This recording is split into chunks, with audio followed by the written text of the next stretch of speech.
اعوذ باللہ من الشیطان الرجیم، بسم اللہ الرحمن الرحیم۔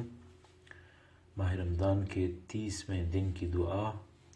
اللہم اجعل صیامی فیہ بالشکر والقبول علی ما ترضاہ ویرضاہ الرسول محکمۃ فروعہ بالاصول بحق سیدنا محمد وآلہ الطاہرین والحمد للہ رب العالمین۔ پروردگار عالم کا انتہائی احسان ہے کہ اس نے ماہ مبارک رمضان کی فضیلت نصیب فرمائی اور ماہ مبارک رمضان کے اندر روزہ رکھنے کی سعادت نصیب فرمائی۔ 30ویں دن کی دعا کا مطلب یہ ہے کہ ماہ مبارک رمضان اختتام پذیر اور آخری دن اس اعتبار سے اس عظیم الشان عبادت کے لیے، اس دن کے لیے جو دعا ہمارے پاس موجود ہے اس کے اندر ارشاد فرمایا کہ اے خدایا، جو میں نے ماہ مبارک رمضان میں روزے رکھے، ان روزوں کو تو اپنی بارگاہ میں مقبول فرما دے اور اس کے نتیجے میں مجھے جزائے خیر نصیب فرما دے۔ خدایا، ان روزوں کے نتیجے میں جو قبولیت تیری طرف سے حاصل ہونی چاہیے تھی وہ قبولیت مجھے نصیب فرما دے، اور اس کے نتیجے میں جو جزا تیری طرف سے مجھے ملنی چاہیے وہ جزا مجھے نصیب فرما دے۔ کون سی قبولیت اور کون سی جزا؟ وہ جو تجھے پسند ہو اور تیرے رسول کو پسند ہو۔ انسان جب بھی کوئی نیک عمل انجام دیتا ہے تو اس کے دل میں ایک خواہش ہوتی ہے، اور انسان کے ذاتی محتاج ہونے کی نشانی ہے کہ انسان کسی ایسے وجود کے اوپر بھروسہ کرتا ہے جو اس سے کہیں زیادہ بلند ہے، جو کسی کا محتاج نہیں ہے، جو ظاہر کہ خدا متعال کا وجود مقدس۔ جب انسان روزہ رکھتا ہے، پورے مہینے اس نے روزے رکھے ہیں، تو اس کے بعد وہ خدا متعال کی طرف دیکھتا ہے کہ وہ اسے اس کی جزا نصیب فرمائے گا، اللہ کی بارگاہ میں قبول ہوگا۔ اب اس کے نتیجے میں کیا چاہیے؟ جن انسانوں کے اندر گویا حوصلے کی کمی ہوتی ہے، علم کی کمی ہوتی ہے، وہ خدا متعال سے اپنے ذہن کے مطابق چھوٹی چھوٹی چیزیں مانگ کے بیٹھ جاتے ہیں۔ ممکن ہے کوئی یہ کہے کہ خدا، میں نے روزہ رکھا ہے تو مجھے اتنا مال دے دے، میں نے روزے رکھے تو مجھے اس کے بدلے میں یہ گھر دے دے، نہیں معلوم دنیا کی کوئی اور طاقت مجھے نصیب کر دے۔ اہل بیت اطہار سلام اللہ علیہم اجمعین ان تمام باتوں سے ظاہر ہے کہ ماورا، اور وہ ہم سے کہہ رہے ہیں کہ تم اس کے مقابلے میں اپنی زبان سے کچھ مت مانگو، بلکہ بس خدا متعال سے یہ دعا کرو کہ وہ ان روزوں کو قبول کر لے۔ گویا اشارہ ہے کہ اس میں شاید اتنی طاقت نہ ہو۔ جو روزے میں نے رکھے ہیں، جیسے کہ نمازوں کے بعد تعقیبات کی دعاؤں میں ایک دعا ہے کہ خدایا، میں جانتا ہوں کہ اس کے اندر نقص ہے، میں جانتا ہوں اس کے رکوع سجود میں کمی ہے۔ ہم روزوں کے بارے میں بھی جانتے ہیں، یہ وہ روزے نہیں ہوں گے جو خدا متعال نے ان اپنے بہترین بندوں سے طلب کیے ہوں گے، ان میں کمی ہوگی، ان میں نقص ہوں گے، کوتاہی ہوگی۔ خدایا تو انہیں کو قبول کر لے، اور اس کے نتیجے میں ہمیں کیا جزا دے دے؟ وہ جزا دے دے جو تجھے پسند ہے، جو تیرے رسول کو پسند ہے۔ یہ انتہائی تواضع ہے، یہ اپنی طرف سے خدا متعال کے سامنے تسلیم ہونے کی علامت ہے۔ وہ یہ کہ خدایا، جزا بھی میں اپنی مرضی سے نہیں مانگوں گا، اور اس کی وجہ یہ ہے کہ میرے اندر نادانی ہے، میرے اندر کوتاہی ہے، میری فکر کے اندر وہ وسعت نہیں ہے، تو میں جزا بھی تجھ سے کہوں گا خدایا وہی جزا دے دے جو تجھے پسند ہے۔ کیوں؟ کیونکہ جو ظاہر خدا جو جزا دے گا اس سے بہتر جزا ہمارے پاس نہیں ہوگی، ہم مانگ بھی نہیں سکتے، ہمارے ذہن میں آ بھی نہیں سکتی۔ اب آپ تصور فرمائیے، میں محدود انسان ہوں، اگر میں آج خدا نہ کرے بیمار ہوتا ہوں تو شاید میرے منہ سے جو بہترین جزا خدا سے مانگنے کے لیے نکلے وہ یہی نکلے کہ خدایا میری بیماری دور کر دے۔ بیماری کا اثر کتنے سال رہے گا؟ دنیا کی زندگی کتنے سال رہے گی کہ میں اس کی بیماریوں کو دور کرنے کے لیے ماہ مبارک رمضان کے روزوں کو وسیلہ قرار دے دوں؟ تو دعا نے یہ ہمیں ادب سکھایا کہ تم اللہ تعالیٰ سے وہ مانگو جو خدا کو پسند ہے، جو اللہ کے رسول کو پسند ہے، اور ظاہر ہے وہ حقائق سے آگاہ، قادر متعال، علم اس کا محیط، تو جو اس کو ہمارے لیے پسند ہوگا وہی بہترین چیز ہوگی۔ اب وہ کیا ہو سکتا ہے خدا جانتا ہے۔ مثال کے طور پر اتنی دعائیں ہیں جس کے آخر میں لکھا ہوتا ہے وَأَلْحِقْنِي بِالصَّالِحِينَ، خداوندہ ہمیں صالحین سے ملحق کر دے، یا ہمیں صالحین کا مقام نصیب کر دے۔ اب حقیقت یہ ہے کہ ہمیں نہیں معلوم یہ صالحین کا مقام ہوتا کیا ہے، رب زدنی علما وعملا والحقنی بالصالحین۔ اللہ تعالیٰ نے فرمایا اپنے نبی سے کہ قل، اے نبی آپ کہیے رب زدنی علما وعملا والحقنی بالصالحین۔ اب ظاہر ہے اللہ کے نبی کو کہلوایا تھا کہ ہم کہنا سیکھیں کہ خدا مجھے علم دے، عمل دے اور صالحین سے ملحق کر دے۔ یا مثلا ماہ مبارک رمضان کی دعاؤں کے اندر بھی آیا کہ خدایا ہمیں صالحین میں شمار فرما دے۔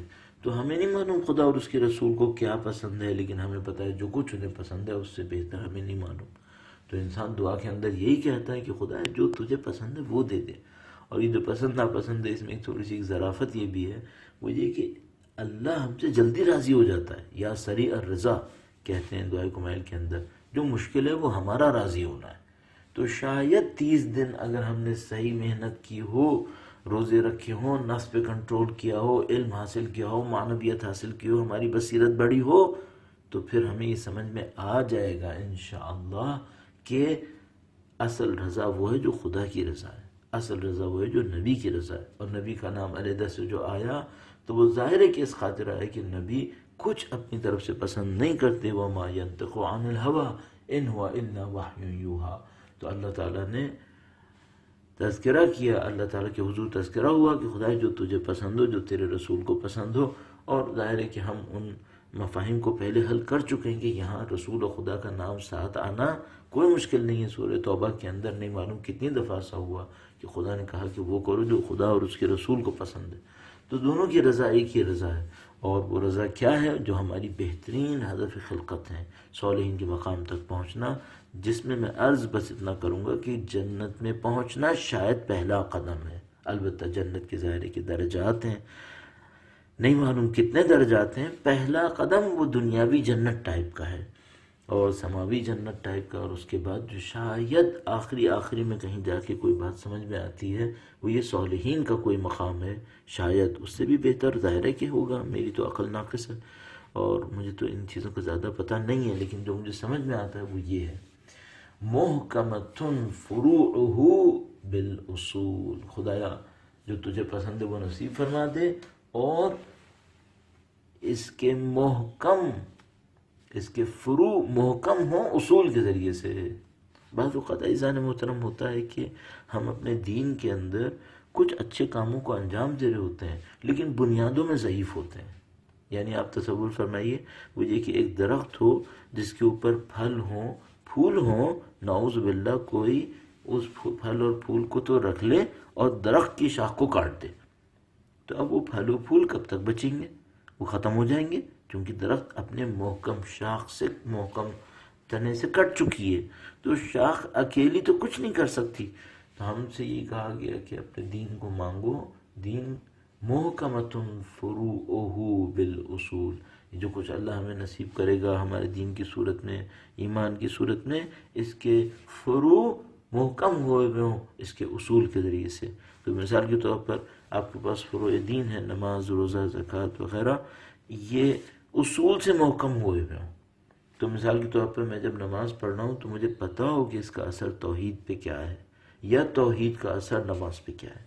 اسی طریقے سے توحید اور عدالت، توحید اور امامت، توحید اور ان تمام کا میری نماز پہ کیا اثر پڑے گا۔ یہ سب چیزیں اگر واضح ہوں تو پھر بہت ساری نئی ہدایتیں انسان کو نصیب ہوتی ہیں، انسان کو نئی فضیلتیں نصیب ہوتی ہیں، نئے مفاہیم اس کو سمجھ میں آتے ہیں۔ پھر وہ نماز صرف وہ سادہ نماز نہیں ہوتی کہ جس میں اس نے کچھ جسم سے انجام دیا، کچھ زبان سے کہہ دیا، بلکہ واقعاً اس کی روح کو برتری مل رہی ہوتی ہے۔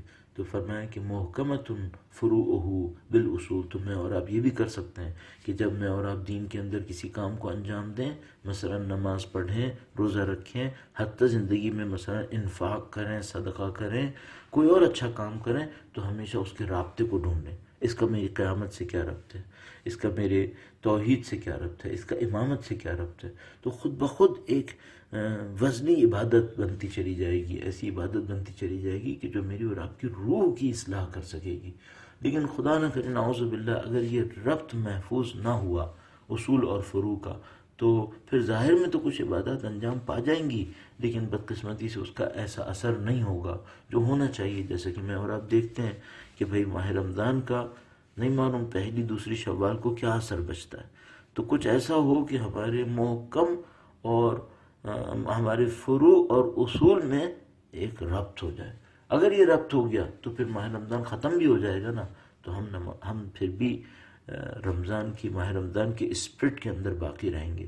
وہ بالکل ایسے کہتے ہیں کہ کچھ لوگ اتنی اچھی نماز پڑھتے ہیں کہ پھر ان کی نماز ختم ہی نہیں ہوتی، ہمیشہ نماز میں ہوتے ہیں، جس کو خدا تعالیٰ نے شاید اقامہ صلاۃ کہا ہے. اقامہ صلاۃ شاید اسی لیے کہا ہے کہ کچھ لوگ صرف نماز پڑھتے ہیں تو وہ 5-10 منٹ نماز پڑھتے ہیں، اور کچھ لوگ نماز قائم کرتے ہیں تو ان کی وہ 10 منٹ کی نماز تو ختم ہو جاتی ہے، لیکن اقامہ نماز چل رہا ہوتا ہے، تو وہ ہمیشہ نماز کے اندر ہوتے ہیں، ہمیشہ خدا کی بندگی کے اندر ہوتے ہیں. تو اگر میں اور آپ ماہ رمضان کے روزوں کو اگر فروع اور اصول کا رابطہ جوڑ لیں تو یہ ماہ رمضان تو ختم ہو جائے گا لیکن روزے ختم نہیں ہوں گے، بندگی چلتی رہے گی. بحق سیدنا محمد و آلہ الطاہرین والحمد للہ رب العالمین. خدایا تجھے نبی اور اولاد نبی کے حق کا واسطہ، کیونکہ ہمارے پاس کچھ نہیں ہے، جو ہمارے اعمال ہیں ان میں کچھ طاقت نہیں ہے، لیکن ان محبتوں کا واسطہ جو ہمارے دل میں نبی اور اولاد نبی کے لیے ہے خدایا، اور اس عظمت کا واسطہ جس کو ہم کسی حد تک مختصر 1-2 درجہ پہچان سکے، اس کا واسطہ کہ خدایا ہمیں یہ نصیب فرما دے. اور تمام تعریفیں تو خدا کے لیے ہیں جو سب کا پالنے والا ہے، اور اس میں ظاہر ہے کہ وہ تمام نعمتیں شامل ہیں اس شکر کے اندر جو میں سمجھ پایا، جو میں نہیں سمجھ پایا، جس کو سمجھنے کی شاید میرے اندر طاقت بھی نہیں ہے، لیکن الحمدللہ رب العالمین تمام تعریفیں جو میں سمجھ سکا، جو نہ سمجھ سکا، سب خدا متعال کے لیے. انشاءاللہ پروردگار عالم ہمیں اور آپ کو اچھا ماہ رمضان گزارنے اور ماہ رمضان کے بعد صائمین کی حالت کو باقی رکھنے کی توفیق انشاءاللہ نصیب فرمائے. اور آخر میں دعا ہے کہ خدایا اگر ہماری زندگیاں اس قابل ہوں کہ ہم تیرے دین کی خدمت کریں، تیرے بندوں کی خدمت کریں، تو ہمیں اگلا سال بھی نصیب کر تاکہ ہم تیرے دین اور تیرے بندوں کی خدمت کریں. لیکن اگر ہماری زندگیوں میں بقول مولا چوتھے امام کے کہ اگر زندگیوں میں کوئی خیر باقی نہیں ہے تو خدایا زندگی کا پھر کیا فائدہ. زندگی دنیا کی اس لیے ہے کہ اس کے اندر انسان کمال حاصل کرے، آخرت میں درجات حاصل کرے، یہاں پر اللہ کے دین کی نصرت کرے، اللہ کے نبی اور امام کی نصرت کرے، اللہ کے بندوں کی مشکلوں کو حل کرے، ان تک دین کو پہنچائے. لیکن یہ سب نہ ہو تو پھر اس دنیا کی مادیات کو چرنے کا کیا فائدہ. تو پھر انسان کے لیے موت بہتر ہے. تو زندگی وہ دے جو سعادت میں اضافے کا سبب بنے، اور اگر خدا نہ کرے نعوذ باللہ سعادتوں میں اضافے کا سبب نہیں بننا ہے اب، تو خدا متعال پھر موت بہتر ہے. لیکن انشاءاللہ پروردگار سب کو سعادتیں نصیب فرمائے، اور بالاخص وقت کے امام کی نصرت کی سعادت نصیب فرمائے انشاءاللہ تعالی اسی دنیا کے اندر. جزاکم اللہ خیرہ، والسلام علیکم ورحمۃ اللہ وبرکاتہ.